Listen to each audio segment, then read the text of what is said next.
So I'm here with Daniel Fazio, the founder of Saleskick and Client Ascension. They do over $10 million a year. And so what we're going to break down in this podcast is between both of us, we've seen over 5,000 offers between our clients and people we know in the industry. So I'm going to break down essentially 8 of the biggest, most nuclear, best offers that I've ever seen, doing like anywhere from $5 million a month all the way to $15 million a month. And then Daniel's going to break down some of the best offers he's seen to go from 0 to 250 grand a month. So whether you're somebody just starting off and you're trying to figure out, okay, what's the best way to get to 100 grand a month or 200 grand a month? Or if you're somebody who's pretty advanced and you want to know what the top people in the industry are doing, we're going to cover it all in this podcast. So with that said, we're going to start with you. What's offer number 1? I would say the most reliable, consistent one I've seen for somebody to go from 0 and actually have a probability of being successful at all is performance-based cold email lead gen. So you're just going to Says a client. the cold email guy. You come on the podcast and we're shilling, we're grifting 30 seconds in. That's what we do. Yeah, well, the reason why is because you got to imagine if you're a beginner, you have zero credibility in the market, you have zero case studies whatsoever, and you go to a client and you were going to sell them lead gen and say it was through ads. The problem with that is that you need to get compensation and the client also needs to spend money on ads. So now there's 2 forms of payments that the client is going to pay now.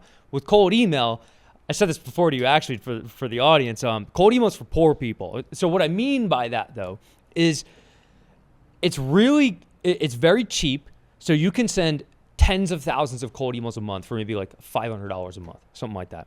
But you're only really going to cap out at getting a couple clients a month, and that's if you're promoting a really good offer. Yeah. So it's much easier to go to a client and it's, hey, you pay me a $500 a month tech fee and then $300 for every call I give you. Right. It's so easy for them to just, and then, what's a beginner going to do in that? Yeah. They're going to work and you with could cold email too to get those clients. Yes, exactly. For less than $500 a month. Yeah. And we were talking about somebody we both know, Alex Berman, who I don't know if you consider him the cold email GOAT OG. No, he definitely is. I think he's the OG.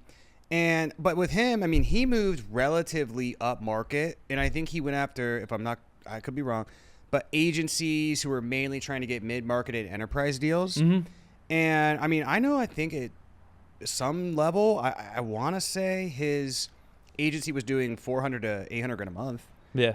And just doing cold email, lead gen done for you for companies, specifically agencies who always suck at getting clients. Yeah. They always can get clients for other people, but I suck at getting it for myself, right? Yeah. So that whole thing. And I know he had booked like meetings with like Coca-Cola and Pepsi and all these Fortune 500. So I do still think it is a scalable business. But like we were talking about, the big thing is it's all about your list quality. Right? Yeah, and it's also, if you want to be successful, you need just a profusely high LTV. Like it just needs to be anything high. That's like a cold outbound, cold lead gen, high complexity to you have to have the LTV to CAC.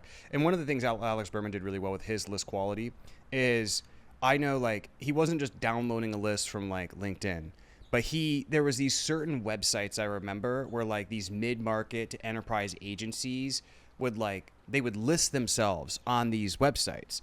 So you need I would always call it what I was teaching clients, not that I'm like this cold email expert, but it's like you need a jumping off point to where you need to find where they congregate together. And then you're like, okay, this is not only the demographic of people I'm looking for, but it's also the psychographic. Yes. So I'll give you an example. Could you, if you were going after realtors, could you basically download a LinkedIn lead list or whatever? And then you're like, okay, I'm going to email these realtors. Yeah, you could. Now, obviously, if they list on Zillow, that's it's still a realtor, but it's a different psychographic of somebody. They're already spending money on ads. They have an active listing. Or even better, maybe they're in Ryan Serhant's Get More Leads, whatever it's called, coaching program, and you got access to that Facebook group somehow. And so you have, let's say, 5,000 people in there, and you're like, okay, these are banger people who I know are trying to actively grow their business. They're not just like some person with a license. Yeah. Well, the thing with selling offers successfully over cold email is, anything that works on cold email 100% of the time is going to work on ads. Oh, yeah, 100%. But anything that works on ads is not guaranteed to work on cold email. Yeah. It's so finicky of a channel where you really need to have it needs to be a done-for-you offer, and you pretty much need to have a guarantee most of the time, because how many cold emails do you get? a day. I get like 30. Well, I don't use a company email. So my email is like very obscure. Yeah. Nobody knows what Something it at is. gmail.com, yeah. No, it's not even that. It's the email I used to use for my first company that didn't work at all. Okay. But I've just always used it. Yeah. So people don't email me. Yeah, well, it's also interesting. If you could try to predict whether something's going to work on cold email or not, it's really just as simple as like just make a claim of some amount of money they're going to slap a guarantee on it, and it's more than probably going to work. And social proof too. Yeah. When we were doing our cold email campaign, we basically had like the personalized first line. Reason I'm reaching out is, we had this case study, and then we saw you were basically the same as this case study, so we want to do it for you too. Yep. And then it was like, it would be like, here's more information on how we work with clients or something. That would be like a VSL. You do link a VSL. Yeah, but then I've heard also linking like tanks it. But back then it worked. But if you send like 2 emails a day per inbox, then you can get away with it. So there's all this like little tech. Yeah, we won't go into the details. Yeah. But anyways, we would either send it or we would say, I have a 5-minute video that explains, but just like send me a reply. Then we would send it, right? And then, but dude, this took our response rate from 1% to 3% when we were doing it. I just did PS. Here's a short list of a bunch of clients we've worked with. And I just like bullet like 30 clients. Yeah. And they were all like famous, basically. Yeah. I just was like, who's our most famous clients? Like, yep. And so that literally took it to the next level. Okay. So that was a beginner offer. We're going to talk about one of my offers. So this is okay, I'm going to first tell you what the offer is, and then I want you to guess the revenue. Okay. All right. So this offer, and all of mine are kind of like businesses. I'm like, dang, like I kind of wish I had that business type of thing. So this is a law firm that specializes in getting people out of timeshares. What do you think their revenue is? I've heard of this before. I would say probably like $2 million a month. No, I think they're at $15 million a month. Wow. Yeah, it's either, I know they're it's that much of an issue. $10 million to $15 million a month. Yeah. And I'm curious, guess how they generate leads? Probably just ads. To what's the funnel? This strikes me as something that would work with a lead form. Yeah, it's a lead form or call funnel. Yeah. And so I'll give you a couple things. Obviously, to give more detail on the offer, like I don't know how they get people out of timeshare. I don't know exactly how it works, et cetera. But obviously, there's a lot of people, especially kind of like boomers who, you go on the vacation, you go through the timeshare pitch. We're not going to buy. Then they end up buying anyways. And then there's either buyer's remorse or, they do it for a couple of years. They're like, F this. I don't want to do this. I want to get out of this. I'm having to pay for this all the time. I don't want to do this timeshare thing and share this thing with all these other people. And so, but, the timeshare industry is like borderline like predatory, right? Yeah. So like I'm sure they're in like insanely bound contracts so they can't get out. And so obviously this law firm somehow gets them out of that. So couple reasons I think it works so well is number one, there's this concept of selling a $20 bill for $1. Have you heard of this? Yes. So Alex Becker is the one who, have you heard, is that who you heard it from? I've heard someone was selling a Lamborghini for $30,000, you're going to find $30,000. Yeah, like exactly. So it's selling a $20 bill for $1. And I heard this from Alex Becker first because he was the one explaining it for how like he did the marketing pitch for Hyros. But obviously, if you're in a timeshare contract and you're going to spend, I don't know, just for easy numbers, $20,000 over the next 5 years. And then this is $10K to get out now. Yeah. You're going to save $10K. Mm-hmm. So I'm getting $10K, but you're also getting $20K. And it's automatic because like it's not like a promise, and this is where these types of offers are actually better. Like leaky bucket offers are better than like inflated claim offers. Yes. Okay. Yeah. So it's not a promise. Like, cause I get, people could be like, well, I'm doing that, I'm going to give you leads and you're going to pay me $5,000, but you're going to make $25,000. Yeah. But this is already a sunk cost, right? Mm-hmm. So they know they're going to spend $20K over however many years, or they could get out right now for $5,000. Yeah. And so it's an automatic savings by you paying me. Yeah. So another couple examples of this I'll give you is like, again, I heard this first from Alex Becker because the way Hyros' pitch is, obviously you won't be surprised about this, is it's basically like, hey, your ads, your campaigns essentially are tracking.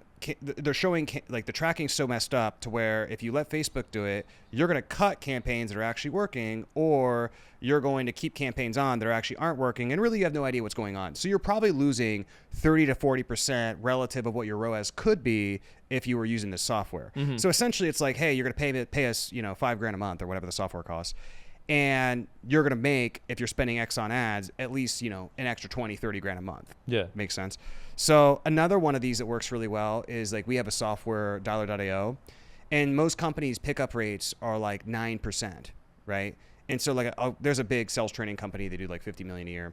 And he texted me when they started using it, and it literally took them from 9% to 20%. And so that's like, there's a lot of reasons why that happens and how it's built. It's a more enterprise framework. It doesn't go through Twilio. It's more compliant, yada, yada. But the point is that's the result. And so, if you double your pickup rates, it's like, it's found money. Yes. Like there's no thing. So I think that's part of the reason it works so well. Or that's reason number one. Yeah. Okay, I'm going to give you 2 more reasons. Did you have something you want to say? Isn't it weird how some offers rip on lead forms and some just will absolutely this not one work just at makes all? sense to work on lead forms. Yeah. The other thing that reason this works so well, this is a quick one, is just barrier to entry. Because I'm like, I wish I had this business. Fuck, I'm not a lawyer. Yeah, you can't. Yep. I'm not a lawyer. Yeah. Damn it. So, and I think this is also why like coaches who teach coaches, or, you're a fitness coach, teach as a fitness people, it's like the coaching agency type of market. It's so low barrier to entry. I think that's why it's so much harder. Whereas like when there is like it takes you 6 months or a year even just to get into the industry, it just keeps a lot of, 20-year-olds in their mom's basement from starting and ripping your ad. Like you can't get somebody who just like wants to make money. Yeah. Like all those people can't rip your shit. So that's nice.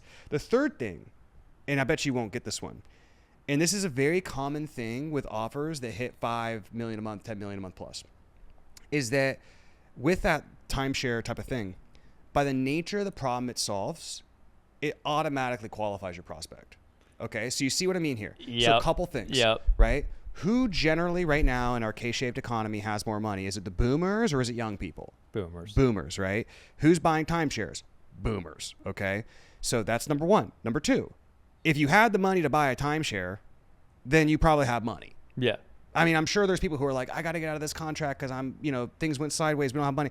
But generally, like, there's probably people who have money, And so I think you're going after people who are more wealthier, they're older, and then obviously if they bought a timeshare, there you go. So I'll just throw in a little bonus, since we're on the thing of attorneys, is another really good offer is immigration attorney.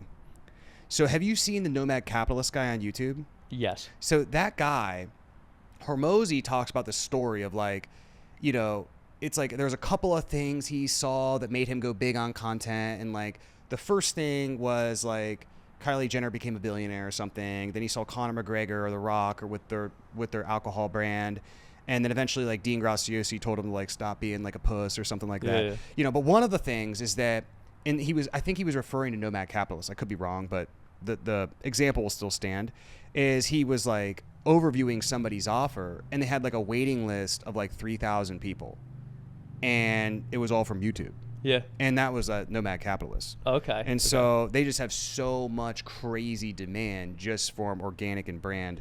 And I knew of one. It was a lawyer who was helping people in the U.S. right after Trump was elected to move to Spain. And that offer was annihilated. Yeah, well, the Nomad Capitalist guy, he blew up after COVID. Yeah. Because people were like, this place is crazy. I got to get the F out of here. So that's another good one as well. So anyways, that's my offer number one. We'll go with your next one. I would say another one is e-commerce email.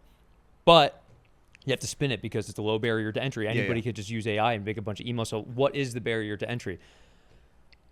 Spinning it as a one-time setup.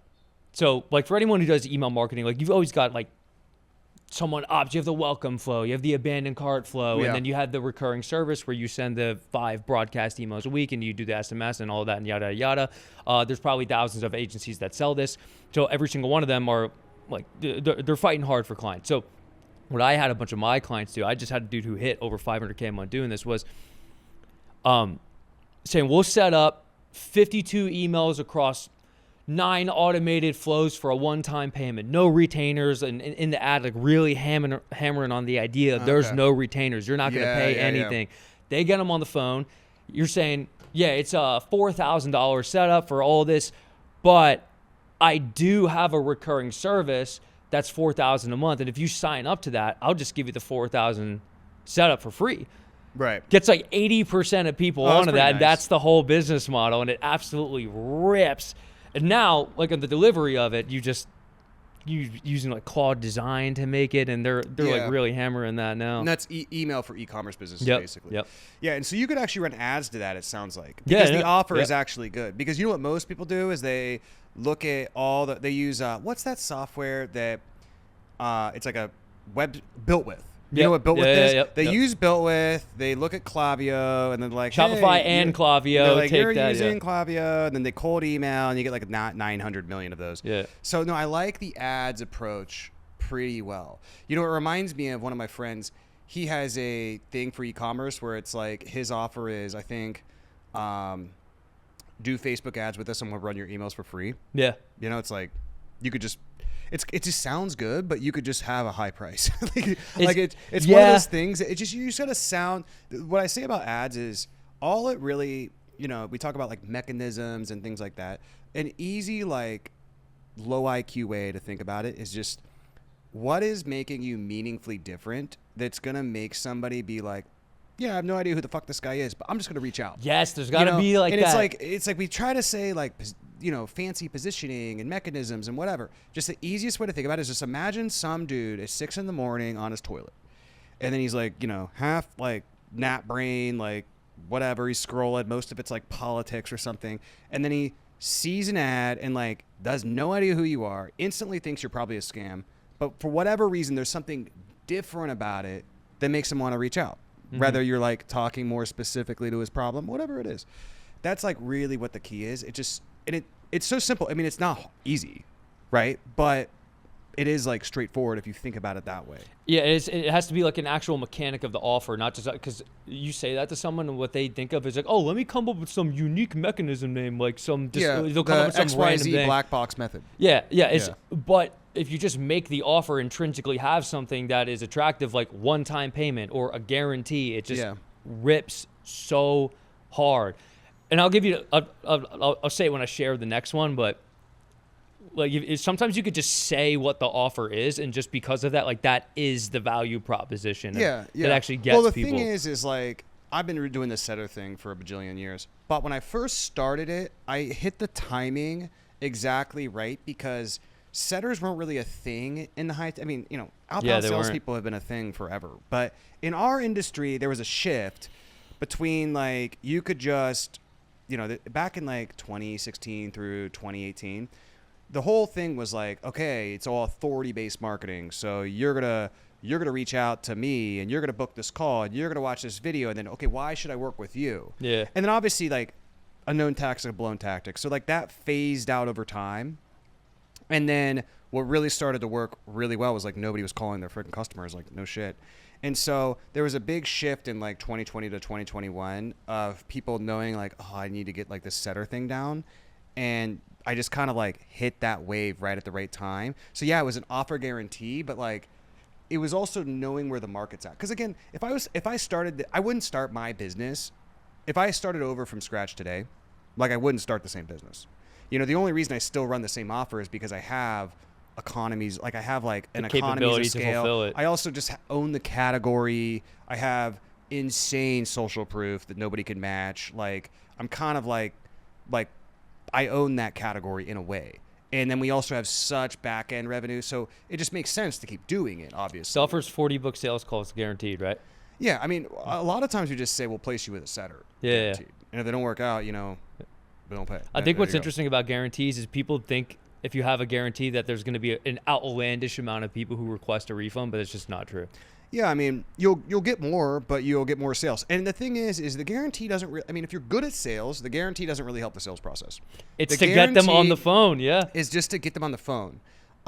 It doesn't really help that much in sales, and most of them forget that there even was a guarantee. But granted, you still want to state it and state the terms or the conditions for it or how they qualify, because they will see the ad again after they buy, and then they're going to be like, oh, I can just refund it anytime. Yeah. You know, so you do want to be ethical and say it all up front, et cetera. If you're enjoying this conversation and you want to be in a room with people who are just like the people I have on this podcast, so you can ultimately network with the highest level people in the industry and up-level your business, you should fly out to meet us in Scotland at the end of July. So this is a one-time opportunity where you can get a ticket to actually be able to come if you qualify to network and get content and ultimately work with me and my team and so many other high-level speakers in the industry in Scotland at the end of July. So you have to be doing at least $100,000 a month in your business to qualify. If not, don't bother with it. But if that's you and you're trying to scale to 10 million or even 20 million or 100 million a year, there's other people in the room who have done that, and the speakers I'm going to have in Scotland have done that too. So check out the link in the description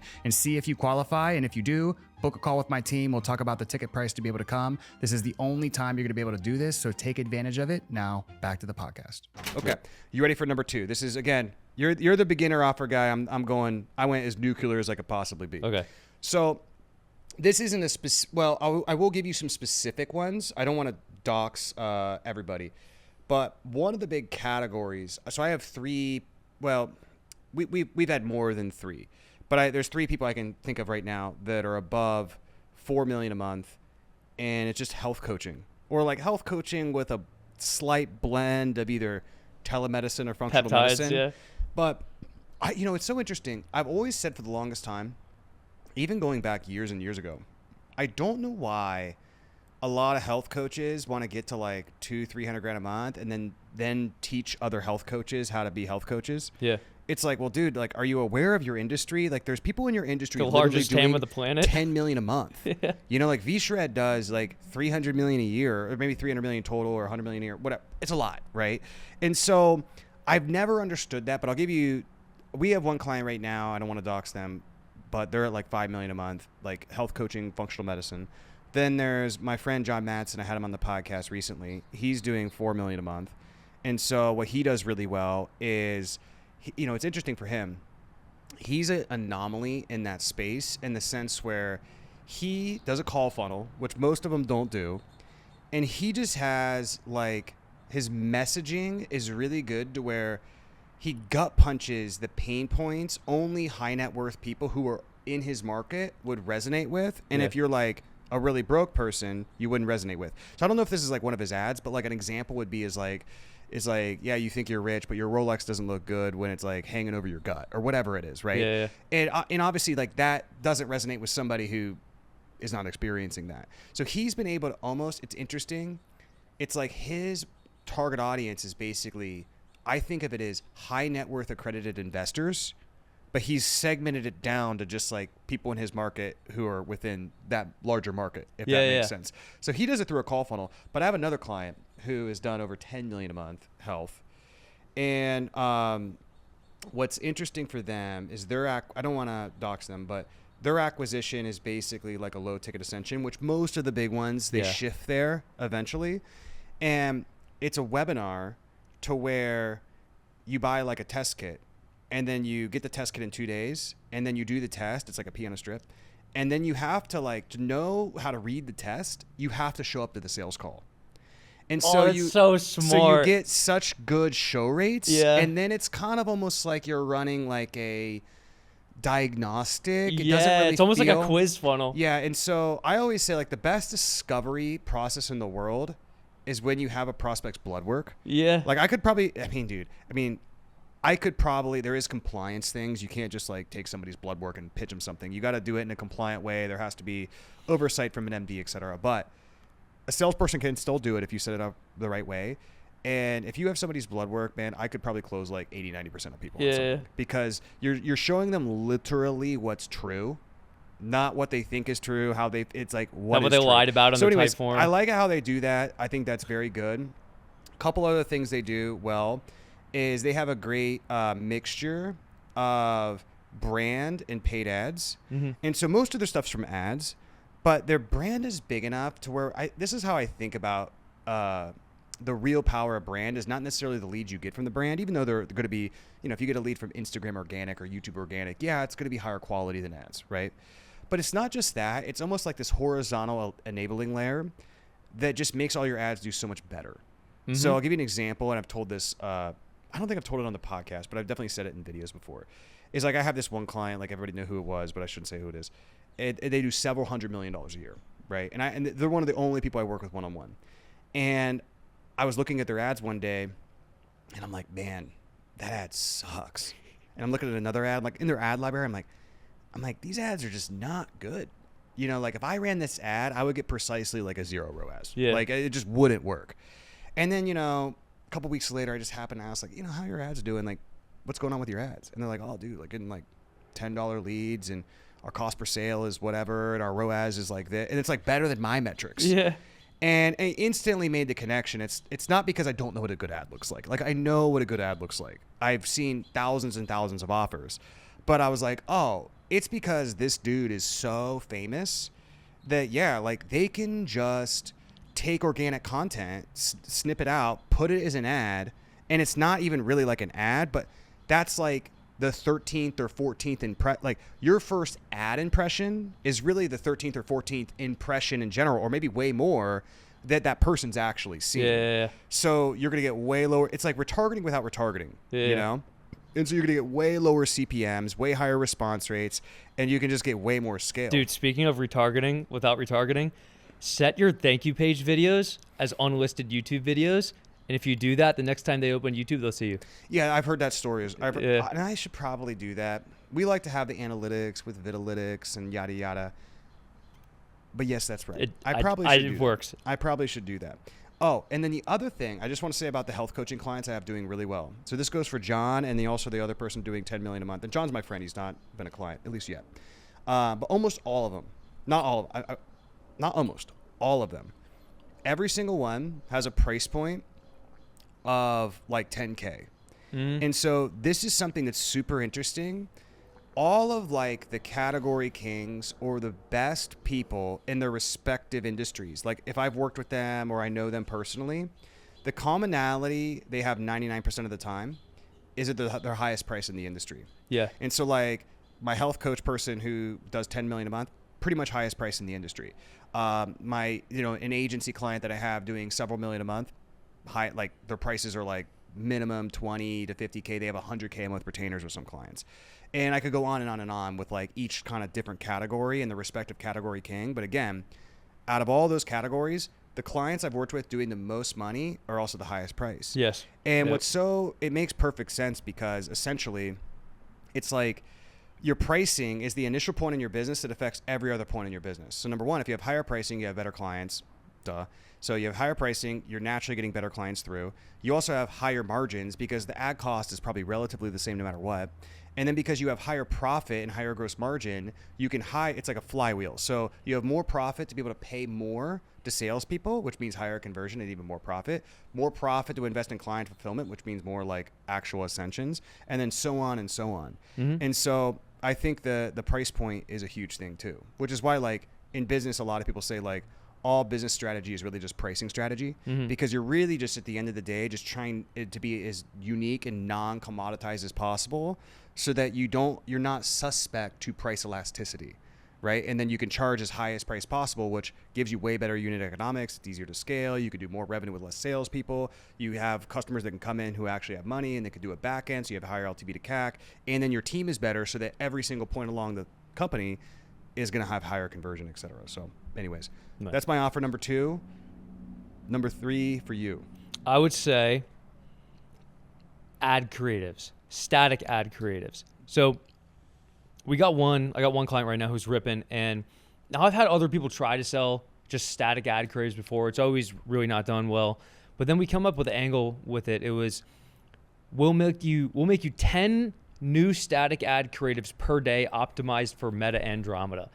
And then right when we started doing it like that, his CAC for like a $5,000 a month client is like $1,000. And like consistently signing a bunch of these people just by making static ads. Yeah, just for static ads. And it's 10 a day, and he'll scale it up. He can do like 20 a day, 30 a day. A lot of it's built with AI.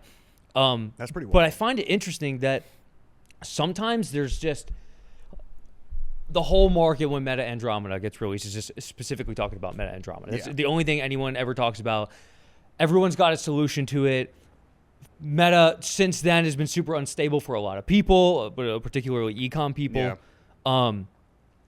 And then if you just say you have the solution to this problem that they're worried about, then they're buying the shit out of it. Oh, so, yeah. It It hits the trend very well. Yeah. That's good. And it's super easy to fulfill because, again, dude, it's just AI. Yeah, crazy. Yeah. Dude, do you make statics? Do you run any statics? We do. What's interesting is some of our static image ads are some of our best ads right now. Yeah. Even from a CAC perspective, not just cost per call, which makes no sense. Mm-hmm.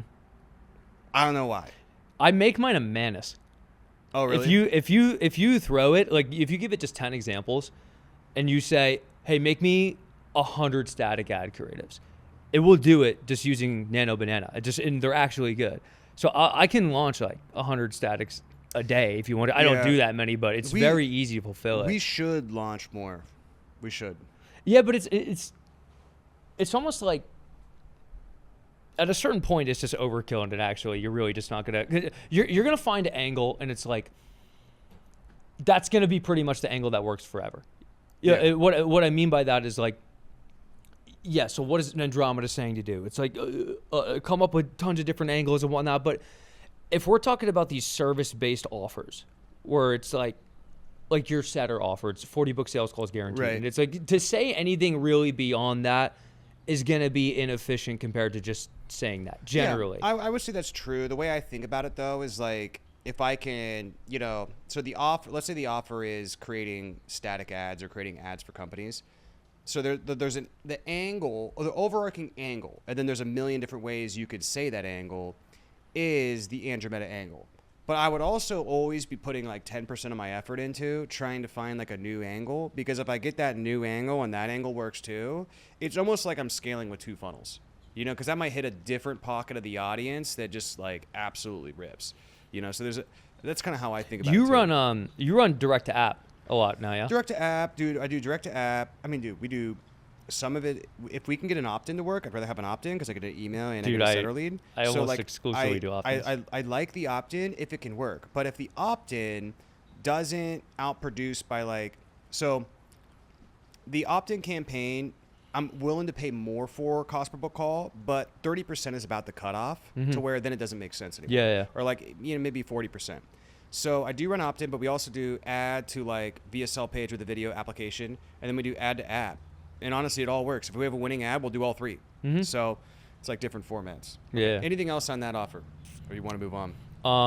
No. Next one. Okay. So it kind of along the same theme is offer number 3 is a UGC agency. So this is somebody who's working with us, and again, I won't say who it is, but they're doing $1 million a month, super profitable, and crazy high margin, call funnel, pretty basic. And so a few things I think they did really well, and this is a theme I've seen do really well for a lot of people, is naturally if you just because you're in this industry doesn't mean you work with people in this industry. Now I happen to do that. I I'm in this industry, I work with people in this industry. I think you kind of do too.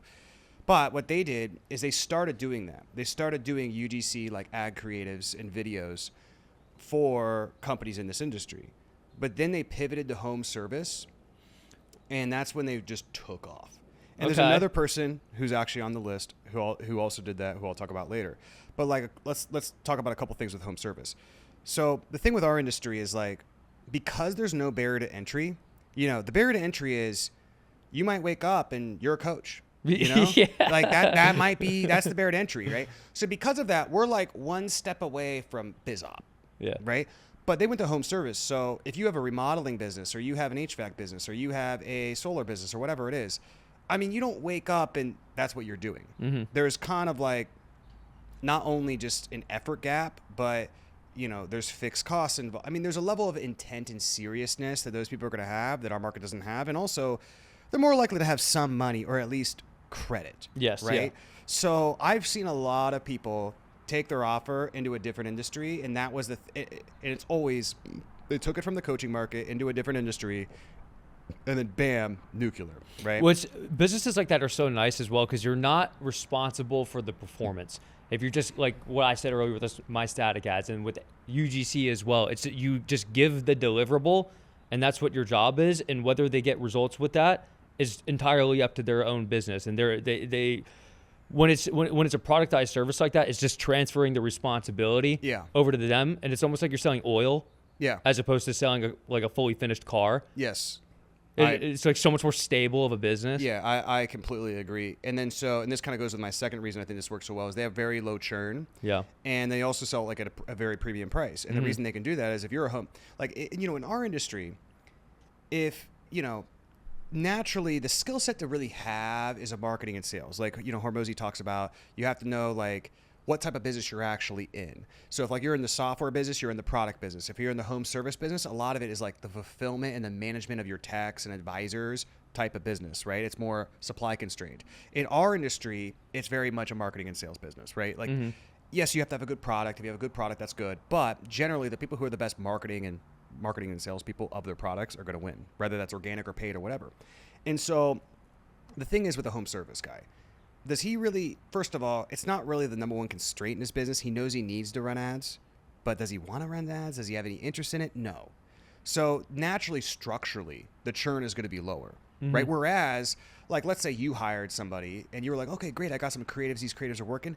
You're also probably going to be like, dude, I could probably make my own creatives and do my own thing. And like, you're just naturally more prone in our industry to want to do or take the marketing internally eventually, right? And it's also harder than probably a home service. So there's that. And then also one thing they do really well is they take a rev share with some of their clients who do really well and like run their ads for them. And so those can be like $10,000, $20,000 a month contracts too. So there's that. And then they kept their team really lean. And I think so that's part of the reason they have such good margins. And, you see this in agencies, but it can be any business really, is so many people, I don't know, I think some of it's laziness. And I think some of it is like this concept of playing business, to where they start to make some money and they're like, well, okay, like I went to a mastermind and this person started talking about their COO, so I guess I need a COO now, Yeah. And that's common shit for masterminds too. Like people go to a mastermind, they talk about their problem. The person like in the room, they don't know how to fix the problem, but what they do is the only thing they can say is, oh, who, not how. Who could fix that problem? Yeah. Okay, it's the most vague advice It's like ever. they just tell you to throw money at the problem opposed to like giving you tactical advice. And I'm not saying like who, not how, and finding the right person is always, it's, it can be good advice in some cases, but I don't know about you. I've seen so many people in our industry who do $400,000 a month. And then they're like, yeah, my C-suite team. I'm like, the fuck you talking about your C-suite? I was like, I was doing $200,000 a month by myself. Like, what do you mean you have a C-suite team at $200,000 a month or $300,000 a month? And they're like, yeah, I'm not making any profits. Like, yeah, it's like, you're not working. I was like, you gotta, like, what do you have a client sales director for? You got one sales rep. A client success director, you have like 100 clients. It's like when I had 100 clients, I just did it myself. Probably not. I had one extra coach, but still. So they didn't fall for that trap and a lot of people just overhire. I don't know if you have an idea of why you think that is, but I think it's part of it is it's like playing business. They think it's what they should do to do business. They're like, oh, this is what I'm supposed to do, number one. And then number two, I think people just don't want to work. Yeah, well, I find it's normally on either extreme, that either underhire or overhire, and you larger people tend to overhire. But on my end, when I'm working with a lot of beginners, like you'll get people stuck at like $30K a month or $50K a month, and they're like, I can't like I need to change my offer, like my cold email isn't working. I'm like, bro, what's actually happening here is that you hate fulfilling for clients so much because you were the one who was personally responsible for it. So you were subconsciously sabotaging your sales calls. So like that's what the problem is. So it's interesting that you observed the complete opposite of what I see from my beginner students. A beginner might not want to hire their first hire. That's kind of common. But yeah, what I'm talking about is somebody who's like, they're at $100,000 a month, $200,000 a month, and they just think they need a whole team. Yeah. I'm a very, like, especially, and I think we're going to trend back pendulum-wise with AI of, like, trying to get as much done with as least amount of people. Yes. Because the thing is, too, is once you add people to your team, everybody now thinks that person is essential, even if they're not. And it's hard sometimes to tell if they're not or not. You just have to, like, kind of, like Elon Musk says, you have to delete until you delete too much, and then you kind of know what the line was. Yes. But a lot of times you'll be like, oh no, we have to have this person. We have to have them. They do this role. They have to. It's like, no, like you don't. Yeah. You just delete, and then you figure it out. But it's very, like, once you make these hires, it's very hard to go backwards. And you just trick yourself into thinking, well, we have to have, I mean, I'm sure you've probably let go of somebody in your company, or they left, or they quit, probably. And they quit, and you're like, oh my God, how are we going to replace this person? Then like a month later, you're like, what was that person doing? Yeah, it's completely fine. Yeah, I had this one person who got really drunk, and this was years and years ago. They were kind of a key man risk. We thought they were a key man risk within the company, and they were like, oh my God, this person does so much. They do so much stuff. And then we had an offsite. They got so drunk that I was like, you know, after the actions of last night, I think it's appropriate. We got to let you go. Yeah. So then we come into the next week and we're like, okay, this is going to be all hands on deck. We got to replace this person. We might have to hire a COO. We might have to do this. We have to do that. And then we just figured out they were doing stuff, but we just like delegated it to a VA. Yeah. You know, it wasn't even that bad. It was like not even that bad. Yeah. But we thought they were like this multi-six-figure hire or something. Yeah. You know, this is beginning phases of my business, but still. Okay, your next offer. All right, next one I'll say is from personal experience because we just started doing it and it's annihilating. And I want to talk about why I think that is and kind of like my perspective on it is done for you cold calling. Yeah. Now, the first thing I want to say about it is so easy to sell this thing. It is completely absurd. And I have a couple observations as to why. The first is that nobody sells it because it's logistically intense. Yeah. Like I said, it is way... And they don't want to do it. Yeah, it is so difficult to consistently hire and manage cold callers. Like so profusely difficult to do that. Now, before we started this, we were talking about like the differences. We sell a done-for-you cold email, a done-for-you cold calling, and we've been selling the done-for-you cold email for a long time. Right. But as I said in the beginning of this, where I said cold emails for poor people, because it's like you're not gonna really make hundreds of thousands of dollars a month with it. So, however, it tends to be that cold calling does book tons of meetings extremely easily, like way more easily than cold email. Yeah. So you go from selling like the cold email offer, you might have a client and maybe they'll get like 5-10 meetings a month or something like that. But then you put them on cold calling and now they're getting like 50, 60 easily. And I'm like, oh, this is way easier to just get results for people. And it's like, if you're, so now we can charge way more money. And the results are justified for the amount of logistical intensity that we have to execute to do it. Now, the next thing I'm kind of bullish on with it, because people have said, well, what about AI? What about like AI callers? I'm like, oh, no. That's illegal. Yeah. It's a $15,000 fine every time you do that. Especially to people who haven't opted in. Yes. Yeah, there's a lot of regulations, and I don't want to go into it all right now, but if you're doing true cold calling... no, it's true cold calling. Which is what you're doing, I know. Yeah. You can't just have like just think about the implications of that. You'd have like these companies just that calling millions of people a day. Yeah. I mean, it would destroy your phone. Yeah. So just to give you like a history of cold email, for instance, it used to be that you would have to pay $59 per month per connected inbox to a sending tool. And then there were other tools like Instantly, Smart Lead that came out where it was like, no, it's $29 a month to send 10,000 total cold emails across as many inboxes as you want. So then that made it so everyone on the planet was getting like 100 or 200 times more cold emails. AI made it even worse. Yeah, AI made it even worse. So what that did was it lowered the cost for people to even start cold email at all, which therefore increased the supply of cold emails, which therefore decreased the results of everybody aggregately for cold email. So the results of cold email got really terrible over like the last 3 years or so, the last 3-4 years, when it used to be really easy. You could book 50, 60, 70 sales meetings a month just by unpersonalized cold emails, like across a couple inboxes, and it was like a couple $100 a month.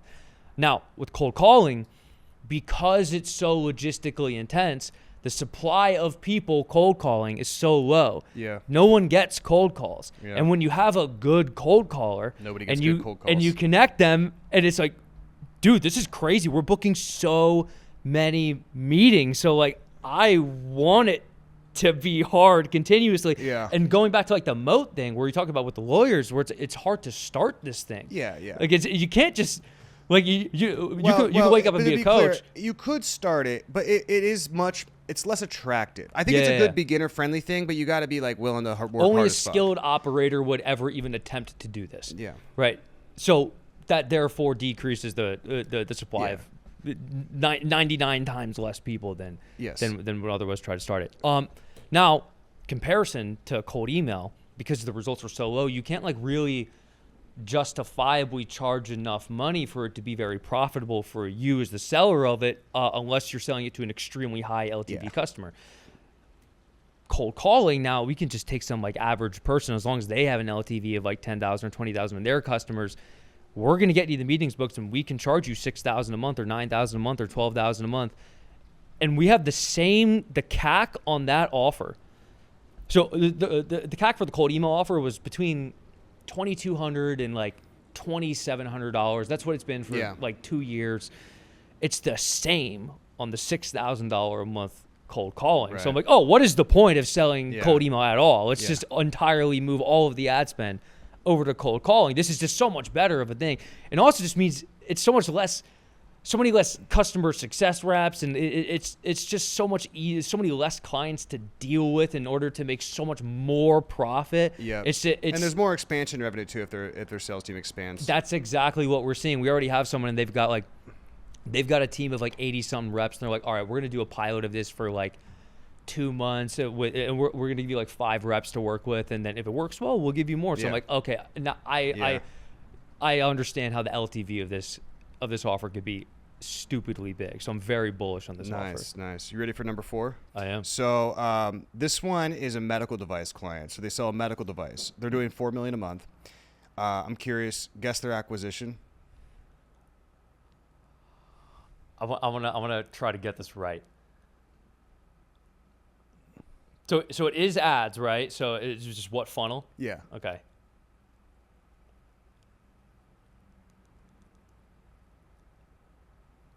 Advertorials.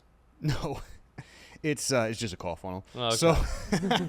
So a couple of reasons. This is a good friend of mine as well, and just I won't dox them so nobody can funnel hack them. But a couple of reasons it works so well for them, I think, is the first thing is, and this is something that works. I've seen this work multiple times. Is obviously in the medical device space, the meta in terms of how you sell stuff is you have like field sales reps, they go into a doctor's office, etc. I mean, there's different ways to do it, of course, or like trade shows or whatever. Most people aren't that good with like digital advertising. And so they took like standard call funnel ads, all the things we do in our industry that are like the meta of what happens. And then they just took it and applied it to a different industry. Mm-hmm. And so the way I think about it is, when you're differentiating yourself, you could do it by how you structure or position the offer. But another way you could differentiate yourself is just by doing a different type of acquisition or having a different distribution strategy, right? And you see this a lot with like celebrities. Like there's other, for instance, like I think, is it Khloe Kardashian? I'm not sure. Somebody who's famous has like a popcorn brand. And I mean, there's a ton of popcorn brands, right? But obviously she has a different distribution strategy. So, another example of when I actually did this is when we scaled, so we took equity in a bunch of clients, and we ended up just doubling everything down into one client. And this was a medical device company. When they came on, they were doing like 50 to 100 grand a month. In 14 months, we got them to $3 million a month. And literally, like, what worked so well in that offer was nobody in that industry period was doing like traditional call funnel sales team, that type of stuff. And so we were, for a $10,000 product, when we first launched, getting $10 MQLs. I'm not even kidding. Damn. And when I say nobody was doing it, I mean like 6 months previously, because of a Supreme Court ruling, before that, it wasn't even allowed legally. So like there was a change in legislation that allowed to even advertise what we were advertising on Facebook. Yeah. And so when you can actually pivot and take like an existing type of business into a different acquisition channel. I mean, if you think about it, that's what really Hormozi did with private equity. Like, I mean, nobody really, I think before him was a big brand to generate private equity leads, right? So that's another example. Another thing they do really well is, it's not necessarily that they do really well, but it just works out for them, is that their product's like 70 grand. And you can finance it. So obviously with that, the higher, like I said before, the higher the price point, the easier your business is generally, right? Especially, in their case, they can finance it. Because if you think about it, like there's a big barrier, so to speak, and going from like 6 to 10 sales reps to like the next level from that. Like it catches with a lot of clients, and it's pretty tough. You know, even for us, it's been sometimes tough to kind of break that barrier. Yeah. And there's ways you can do it, but an easy way around it is you don't need to do it because you can hit $4 million a month because your product costs literally so much. Yes. Right. Yeah. So you have much better unit economics because of that. And then the third reason it works so much, we've already talked about, is the barrier to entry, because you can't just be some kid who's like, you know, just make a medical device. Yeah, just 20 years old. You see the ad, you're like, dude, I really need to make money. And then you're like, I'm starting a medical. It's just not going to happen, right? And so like they're like vertically integrated. They bought like the manufacturer, et cetera. So they're very hard to compete with from that standpoint. And they're going to have a huge exit because that's a business that you don't need to be a charismatic figure, right? You just need a good operation. And they're going to have quite a good multiple. Yeah, and if they own a patent on like a device or something, like, yeah, that's so great. All right. Anything else on that? You want to move to number 5? No, let's move to the next one. All right, so I assume you're aware of the whole like AI automation thing where people are like, you can make $100,000 a month selling AI consulting to businesses, and like just sell AI consulting to small businesses. Or have you seen the people selling the biz ops on?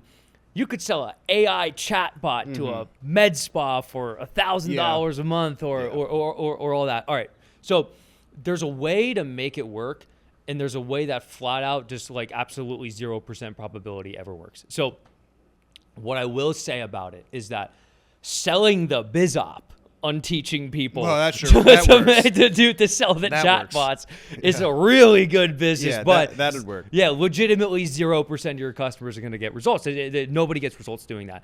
Also, if you try to do outbound or sell to cold with just AI consulting, also doesn't work. Absolutely terrible.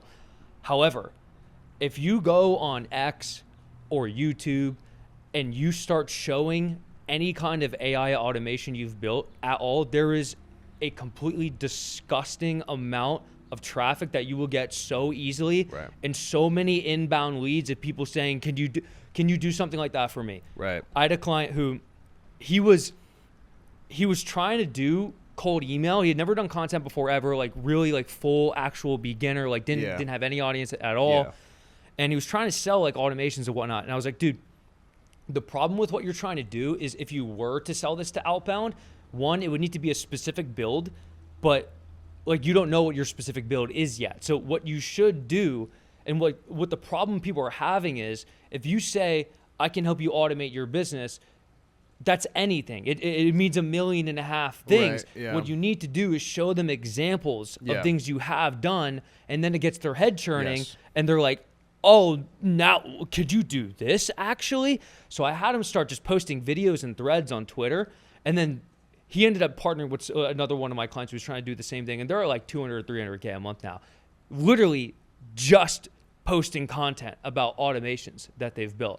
And then this has been replicated with all the other people who are in my thing, who are trying to do AI automation agencies. I'm like, stop trying to do outbound, stop trying to do it, just post stuff that you already build. Like, if you are going to do outbound, or like go into groups or something of people who like are already business owners and offer to do free work. And the only exchange here is that you get to document what you built, and that's it. And then you get to post it. And I promise you will get a ton of people coming to you, and it is working so well. Yeah. Well, I think that works as well too. And the way I would imagine it would work through ads is you just have to be very specific in terms of the problem you're solving and who you're solving it for. And then again, in the ad, show like examples. Yes. So I'm trying to think of like something that would be good off the top of my head, but maybe there's a really complex BS like compliance process that your business has because you're in healthcare and there's all this note taking or whatever, and nobody likes it and the owners don't like it or whatever. And you could basically like speak to that problem that you know they don't like and show what you built and, hey, do you want me to build this for you? Right. And if it doesn't decrease your compliance work by whatever, you know, you get a refund. So yeah, I think that would be great. And it's funny about that biz op is that I posted this on X, and it's like Chamath Palihapitiya, however you pronounce his name. You know, he started just basically an AI agency, but he did it for enterprise, and it's doing like over $100 billion a year. Now, granted, and that's the thing about enterprise that I've learned, is a lot of the lead gen for how to get those companies is just your network. Yes. Right. And in his case, like his brand, I mean, dude, his brand is if TPPN sold for 200 to 300 million to OpenAI, did you see that? Mm-mm. Right? That's like the live streaming tech show. Mm-hmm. They sold for like, it's somewhere between 100 to 300 for OpenAI. Yeah. Right? So if they were able to do that, they have nowhere near the views as like All In, which you're familiar with All In, right? Which is like Chamath's podcast. So, I mean, he starts that business. It's like, their viewers probably, they're super high end. And obviously he's going to get some great customers. And also he has a great network. So anyways, you ready for mine? Offer number 5. Yep. So this one is not like a, 10 million a month or something like that. But I do want to give one of my buddies, Eddie Malouf, a shout out. Bad marketing agency. And so I don't know the revenue. It's probably like 2 to 4 million a month. But I do want to point him out because he probably has one of the biggest agencies in the space. And so I think they do probably a call funnel, et cetera, for lead gen. I'm not exactly sure. But I do want to point out a few things he does really well. So a lot of us focus on scaling vertically. And what he did really well is scaling horizontally through acquisitions. And so, like, I don't know if this is his exact story, but like, to give you an example, I would imagine they started with probably like coaches in e-commerce and having more of like the boutique agency. But then they acquired or built like an email agency. And then because they had the e-commerce, I know they did acquire an Amazon agency. And then like they were boutique and working with higher level customers. So we acquired another agency that's more of like a high volume factory for like more lower level people, and then so on and so forth. And so his idea was that, it's pretty hard to scale at $1 million a month agency. Like it's tough. Like, I mean, he's obviously done it, but just with one offer, like it's pretty tough. But it's like not that bad to get to 400 to 600. Yes. So he's been able to stack them, but it's also cohesive in a way that a lot of these can go from one to, like if you're an e-commerce business, you can do, let's say TikTok shop, you could do email, you could do Facebook, you could do whatever. And if they churn off one product, they not necessarily churn off the other. So like I know another one of those things he does really well is like, your churn, generally with agencies, their churn on Facebook ads is higher than, let's say, email. Mm-hmm. So if they get them on email, they might churn them on Facebook ads, keep them on email. Yep. You know what I'm saying? So those are some things I think he's done really well. He also does partnerships with like info brands and creator brands with RevShare. And I know he's ripped off of that. And then the other thing I like that he does is he basically, with certain clients, buys in to like 10 to 20% of their business in exchange for the agency services. And then instead of getting paid in money, which he can still get paid in money actually, he also gets paid in equity, right? And then so he can use like his existing infrastructure to scale those businesses up. Yep. So it's interesting you talk about horizontal scaling. I've also found us to have that problem where I can have a lot of offers that will range between like 100K or 300 or 400K a month. And I've just found it to be way easier to just launch a new product that ends up cross-selling into the other ones, and then all of these individually just make up what your company is. And so here's like kind of the thing is like you hear the more better new framework from Pomosi. And so really what you're kind of like saying is, okay, scaling horizontally is like going from better to new. And it's tough to know when exactly. It's kind of easier to know when you should go from more to better, back to more, back to better, because it's really just like, do we need more volume or do we need more efficiency to increase our LTV to CAC? And then we add more volume, right? Mm-hmm. But it's, okay, so it's how do you know then when finally do something new? And I don't necessarily have a great answer to that, but like the vibes. But I think the best I can really come up with is if you feel like every single part of your business down the value chain is probably like 90% maxed out to where like you could get incremental improvements, but you're not necessarily going to get step order changes in magnitude. And you don't have like your competitors. You don't even have like a competitor who's at your level. You're like 10 to 20X, maybe even higher, 30X, your next competitor.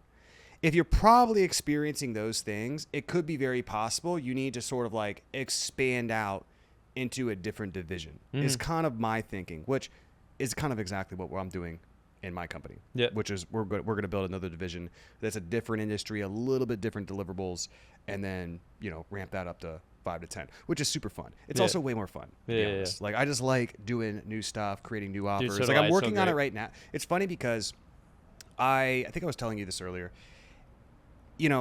I probably should do like I'm doing like one podcast a week. I probably should do one podcast and one solo podcast or video a week or a Google Doc training or whatever. If I really wanted to go all in, that's what I would do.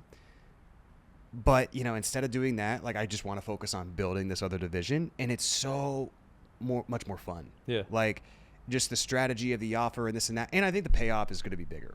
Yep. And the podcast is not doing bad. Yeah, So anyways, if you're a business owner who has appointment setters or an outbound sales team, you're going to want to hear what I have to say for a second. So a multiple 8-figure business owner texted me the other day, and when he started using Dollar.io for the first time, his pickup rates went from 9% to 20%. So imagine doubling your pickup rates and ultimately the throughput of what your outbound salespeople and setters are going to get. How does that impact your business? The answer is a lot. So if you want to check out Dollar.io for a phone sales outbound system, just click the link in the description or just go to Dollar.io. Now back to the podcast. Anything on Eddie's agency, or we move on to the next one? No, let's move on.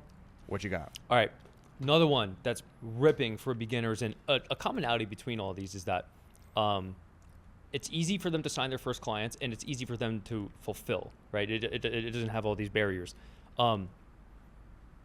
AI UGC. So the problem, like you had the $1 million a month person you're talking about earlier as a UGC agency. Yeah. The problem with that is there's, again, a lot of logistical intensity associated with like sourcing creators for this, and right. So not AI UGC in terms of just humans, but it's like clear that it actually is like animated. Like you're not even trying to pass it off right. as if it's a human. And the reason I'm saying that is because it works.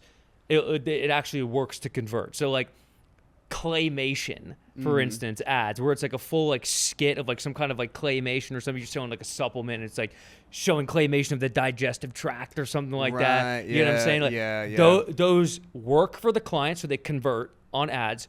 They're easy to make and they're easy to sell. And now going back to what we were talking about with AI automation, the best way to get clients for it is if you just make one.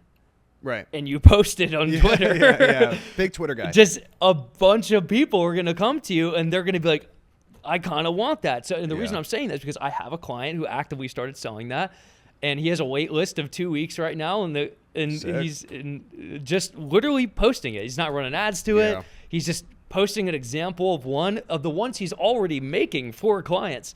So it's not even additional work for any marketing. Right. He's already made it. Let me just post it. And then he has legitimately dozens of people. Yeah. And he's collecting $6,000, $8,000 payments in the DMs, like no sales call. Oh, that's wild. And it hits two trends too, because it hits the AI trend, and it hits also like the, oh my God, I got to make so many creatives, my head's about to explode. Another trend. Andromeda. Like everybody's like, oh my God, I got to do so many creatives. Everybody just, and you know, you go to a business mastermind and you say anything, you have any problem related with marketing, and they're like, more creative. You need to make more creative. Yeah, that's you know? And that may be the answer. It may not be. For a lot of people, it is, to be quite frank. But, you know, it's just like, that's like what everybody is getting hammered into right now. Yeah. Okay, you ready for number 6? Yep. So this is one of the businesses. A lot of these businesses are businesses like, I'm like, damn, I wish I had. This is one where I'm like, I won't start this in my lifetime, but I'm like, oh, if I could start over, like, I could crush it with a business like this, is a virtual family office or tax prep. And so I have clients who do 10 million plus with this. I know people doing 30 million plus. And I mean, some of them who do 8 figures, just pure referrals, right? And so a couple reasons this works so well. Number one, it's the $20 bill for $1 concept. Yep. Because like the firm I work with, for instance, and they're crushing it and they're really good. And we were talking about deals earlier. You should maybe use them. They essentially, you know, they'll help you with tax strategy, asset protection, all your insurance strategy, and even advise you an investing strategy, and even give you vetted deal flow that like their analysts go through, and a bunch of other stuff like estate strategy. Like it's like holistic in terms of all the legal, tax, etc. work that you kind of need for your business. And then they're fiduciaries, so they don't make like kickbacks on any of it. And I mean, in my opinion, you just get such an insane value for just a monthly payment that, in my opinion, is not that much. And so the thing is you get all of that, but even just the tax part, it's like, okay, I can't do my tax strategy by myself. And so for me, you know, for what their payment is, I'm going to make that back in 20x a year, each year, just through saving money on taxes. So it's an easy sale from that front because it's just a $20 bill for $1. It's just saved money that I'm going to have to pay no matter what, right? The other thing is switching cost. Like, especially as your financial situation gets more complex, right? You have investments, you have 900 fucking K1s, you got like this asset protection thing, you have this offshore trust, you have, you know, gold and freaking mountain in Switzerland. You know, you have all these insurance people. There's all these vendors of like all these people that were, because they handle all of that. Well, it's like, how am I going to leave? Like, where do I even start if I wanted to switch from somebody else? Like, I would literally have no idea. I'm not leaving, but I would have no idea, you know? And so the other thing that it works so well, and this is something we already covered, is by the nature of calling out that problem, you automatically get a qualified person, right? Like, nobody's really fretting over tax strategy who's not looking at a big tax bill, and you can only look at a big tax bill if you made a lot of money. So just by the nature, if you're going from an advertising approach, which by the way, some of these people just go off referrals, but like if you are going to advertise, by the nature of calling out the problem, it's an automatic qualification, which is huge, you know, because and just to hammer why that's such a big point for people who might not know, is Facebook's trying to always get you like the cheapest lead possible. I mean, that's how their algorithm is going to optimize down. So naturally, you're always going to get the brokest people of the market most of the time, because those are the cheapest, and that's how the pixel is optimizing down. And so unless you do something with your messaging, or there's certain pixel strategies and application strategies you can use to try to train your pixel, or bidding strategies to go higher, but unless you somehow with any of those strategies set a floor to where like, okay, Facebook can't go below this floor, you're going to get the cheapest quality in any given market, right? Like even for the setter offer, most of the people who come on, they're not looking for their 9th setter. They're looking for their first setter. You know? And so, but obviously I don't get people who don't have a business. I don't get people who don't have like an offer and a price point and some clients. So like that's built in, right? It's not like going to go down the biz op, but does that make sense? So like by the nature of obviously solving a big tax issue for a client, you know, the worst you're going to get is maybe somebody who's doing like, you know, high 6 figures or 7 figures a year, which maybe for them is still unqualified, but they can still push that person into something else. You know? So. I got buddies who I use for like tax strategy and whatnot. And their entire market, they're at like 20 million a year right now. 3 years ago, they were probably at like only a couple mil a year, but their entire marketing strategy is hosting dinners. That's the whole thing. It's they take their clients. That's network marketing. That's network marketing. Built into this stuff. It's just invite anyone who you think is who you're friends with. Just they can all come to dinner. They pay for the dinner, and they would just hop city to city to city and do that. And now those guys are absolutely annihilating, and we are grandfathered in at a really good price with them because they charge like $10K, $15K a month now. So I'm really happy and about that. And nobody churns. That's the thing is like once you're with somebody who's good, you're kind of just not leaving. It's hard to leave. You know, you just don't churn, especially after you're there for like a year or two. Then it's like you're definitely not churning. So, okay, number 7 for you. Reddit agency. Specifically because like this is a huge thing where for like coaches and whatnot, especially coaches who just have really like bad reps, you know what I mean? Like just they do not get their students good results, or just like any other company as well. Who people just talk shit on Reddit. It's planting threads, and I'm sure this is against the Reddit TOS. Like, I'm absolutely sure it is, but people buy the shit out of it just because there's a profuse amount of people who are selling a product with a lot of people complaining on Reddit. And then that plays into what ChatGPT is saying and all the AI models are saying. Basically, it's going to tell you, like, is this person legit? And it'll be like, well, actually, you look at all these Reddit threads, and it's like, oh, if it says the word scam anywhere associated with it, like just in a comment somewhere. There's also people who will, they'll try to get things removed, so they'll like mass report it, or it's like just planning stuff and like upvoting it for them and just burying it. That's one application of it, and the second is just for reputation management. Just reputation, like getting it shown in ChatGPT as like. To recommend you. And I see that working really well. So I have one client, he runs cold email for this, and it works really well. And he's just saying, he's promising them like a specific amount of Reddit threads planted.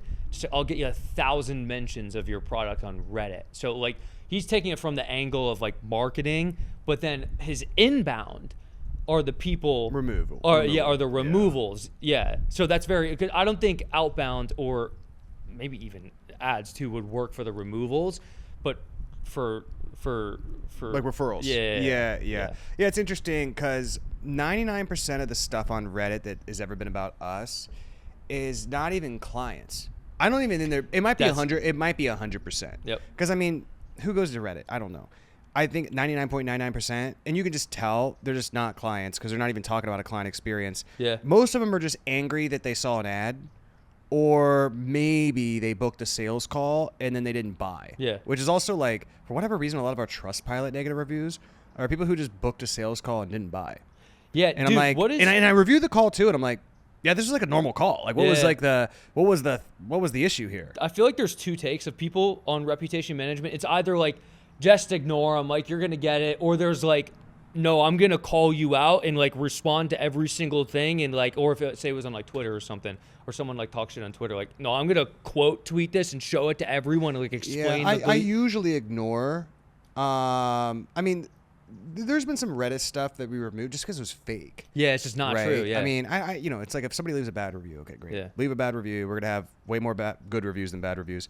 But yeah, there was this one Reddit thread I remember that the top comment was, it was like, has anybody worked with Cole Gordon or whatever? This is back when we had RCA, and he was like, somebody was like, Cole Gordon spews diarrhea from the mouth.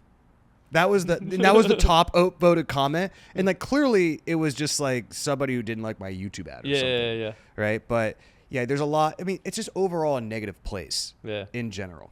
Okay, you ready for number 7? This is an interesting one. This one I think is, I know it's past 10 million a month, and so it's somewhere between 10 million a month and 50 million a month. Is 10 to 15, to be clear, not 50. Is committed coaches, and they're public about this, so they wouldn't mind me saying this. But what they do is, all they are is a sales and high ticket program company who partners with direct response companies who have a bunch of low ticket buyers and no back end, and then they do 50-50 on the back end. So I'll give you an example, is like they might have like we have this industry where we do direct response marketing, but like I'm talking about the hardcore direct response industry where they're mostly in health. A lot of them are, and they're selling either like supplements or info products, or like, and I think they have clients that sell like resistance bands or whatever, right? And it's like pretty aggressive marketing to be able to get them in. Like there's advertorials and all this stuff, and they'll literally make money without any high ticket at all. This is not like a lead gen for them. Like they'll make like 20% profit margin, and they'll be, some of these companies are doing 200, 300, 400 million a year, if not more, right? But they don't have like a back end. They don't want to run a sales team, whatever. So this company partners with a bunch of those people, because I think this guy had an affiliate background, so he had a lot of connections with people who were like this, right? Because like this is kind of like the affiliate space, so to speak. Mm-hmm. So they partner together. They take 50-50. And he just has a sales floor of like 100 people. They're all end-to-end self-lead gen. And so 100% commission. And they just get all these buyer leads coming in from these different companies. Yeah. And I don't know if he has the reps segmented by company or what have you, but they just call, go through a sales process. They sell like a 3 to 5K coaching program. So they all kind of funnel into one coaching program, and then they split it 50-50. And so then what this guy's done is, like, Matt Ryder helps him out. Eli helps him out. Eli Wild. There's a couple other people. And I think like how he's done it, which is really genius, is he pays them overrides on anybody they recruit from their social medias. And then on top of that, he has them like in the group doing like group trainings and different stuff like that. So like he's kind of created this environment where like a lot of salespeople want to go and get coaching from like Eli or Matt or whatever. And then they're all coming from those networks, and they're incentivized because they get the overrides. And so it's wild. I mean, they're obviously doing a lot of, I mean, I think I first found out about them when they were doing like $1 million to $2 million a month. Yeah. And then next thing I know, a year or two later, it's like 10 million a month plus. Yeah, it's like a horizontal scale thing. I don't know if you've ever heard or seen anything like that. No, I've never heard or. But it's crazy. Yeah. All of us sales trainer people, we know about it. Yeah. Because, and honestly, I should probably be. I mean, if I still had RCA, I could have murdered that thing. Yeah. Because I could have sent him 1,000 people. Do you just hate BizOp now? Well, there's just no point in doing it, because naturally, unless you have a really low ticket, in general, if you're doing it with a call funnel, it's just not as good as margin as B2B, because you don't get as good LTV to CAC, and you don't get customers who have a lot of spending power past the initial purchase. Yeah. So with a call funnel, the margins generally compared to B2B aren't that good.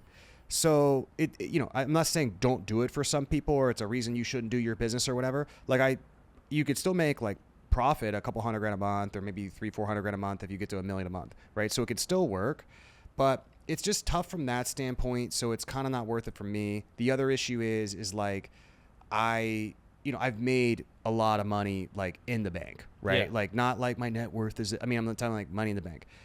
I just have no desire to do anything that could take that all back to zero, and have like any sort of FTC risk whatsoever. Yeah. Because the thing is if you do get a B2C offer big enough, even if you're like pretty compliant, if you get big enough, you're still a target, right? And we've seen that with a lot of people going down. There's some people who go down and you're kind of like, yeah, you kind of probably should have went down. Yeah. Then there's other people who I'm like, I don't know, like they were probably doing a pretty good operation. I mean, they were huge, but it is what it is. So, and then the other thing is the real way to make those offers crank is if you have a good low ticket front end, so you could liquidate a lot of the ad spend and almost like your front end is your back end, so that your back end can be super high gross margin.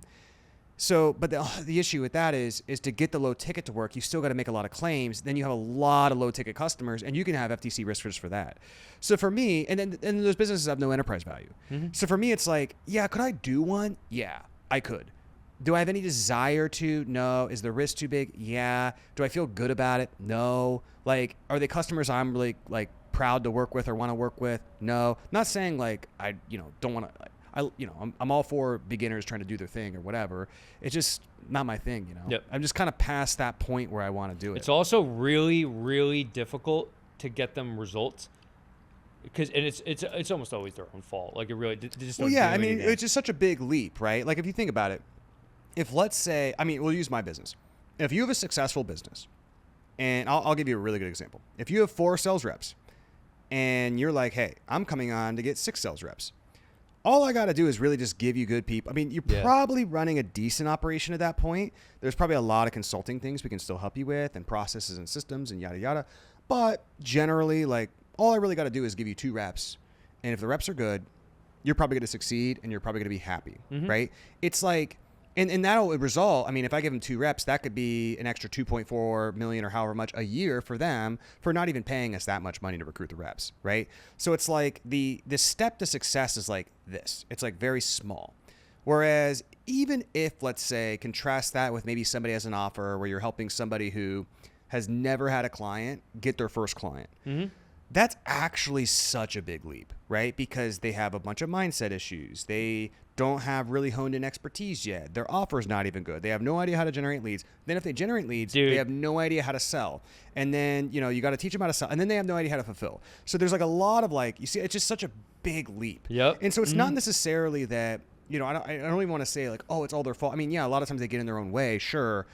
But even a promise of, we'll get you your first client, let's say, which is such a small promise. The probability of it is so low. You're asking somebody to make such a big leap. Yeah. Dude, it took me, I think like 18 months when I started, when I was like 23, to get my first client. Yep. Right? That's not because I took programs and stuff. It's not any of their fault. It's just like, dude, I had to overcome a lot of things and I was in my own way. Yeah, you just have your own life cycle that you have to elapse through. And a lot of times of the people who do start at zero and get really good results, they've been watching stuff about making money online for probably like a year or 2 years, and it just kind of got through that thing in their head. So this is your last one, number 8. Okay. My next one is in-person content agencies. So yes, there's content agencies where it's like clipping. I'll script some YouTube videos for you, and then like you, client, like you sit and film it. But it's just a whole project to get them to do that. Right. And especially if you're selling to older people, or like for instance, like a home service business. You know what I mean? Like we were mentioning them earlier. Like they don't know anything about cameras, or like they get on the camera, they don't know how to talk correctly. Yeah. They start the video, and then it's like hey, it's like there's a like second delay that just shows you have no idea what you're doing. Even if you were selling it to marketers, so like the problem with selling marketing services to people like coaches, agencies, is they're all marketing inclined people in the first place. If you try to sell them a content offer, it's pretty difficult to do that because they're probably better at content than you. So they're like, why am I going to pay you to do that? The trick here is, which is kind of a theme with all of mine that I've mentioned, is that it's high logistical intensity. It's I am physically going to you. and I am physically putting cameras in front of you, and like then I'm taking it home and then I'm editing it and posting it for you. Right. You literally don't do anything at all. Yeah. And I feel like that concept of the transferring of logistical intensity from the client to you is what makes it a good beginner offer. For a beginner to be able to do it. It's you just do a lot of stuff for them, and that's the only reason why they would pay you at all. And trying to sell to marketing people, it's like, I pay someone to do that. He'll come and he'll film me. I do this for ads, not for content, but he'll come and he'll film me, and it's like, I'm totally down to pay this guy $7,500 a month to come and bring all the cameras and do all the editing for like 100-something creatives a month. Like, that's totally fine with me because it's so much less stuff I need to do. Now, the constraint of that business is that they physically need to be near you and you need to use your actual time to go do it. Yeah. But I still have clients who run this, and then they just hire an actual crew over time. And then now you're becoming like a real business with like real employees that go out, but the margins are really high on it. You can charge a like pretty substantial amount of money with it, which is another thing I'll touch on real quick.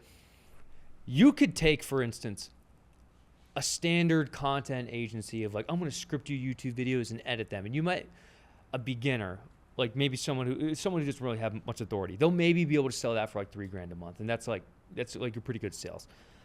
You could be zero authority whatsoever, really have like no case studies at all. And if you say you're physically going to go there to do it, it is easier to get that deal for $5,000, $6,000, $7,000 than it is to get the $3,000 deal when you don't physically go there. No, 100%. Yeah. So for beginners, really good one to just physically go and do it, and they'll definitely sign this clients. transitions into my last one, offer number 8, because it's like almost the ascension of what you just said, which I know you know who he is, Daniel Isles. Yep. And so I connected with him. He's a great guy, and so I think he's doing somewhere between $3 and $5 million a month, call funnel, the standard operating procedure. But again, his big shift, and he does basically, I should have said this, but he essentially does done for you content for companies. Mm-hmm. But his big shift is that he started, similar to what I was saying earlier, in like going after coaches and course creators and whatever. That's why he named his company Viral Coach. Mm-hmm. And then what he realized is like, okay, if I can work with like, let's say a nationwide company who has a bunch of financial advisors or something like that, and more traditional business who has like no idea what's going on, but they have money and they know they need to get on content, but they have no idea how. He's like, I could charge way more and they stay way longer. Yeah. And because it's such a broader audience on ads, it works way better.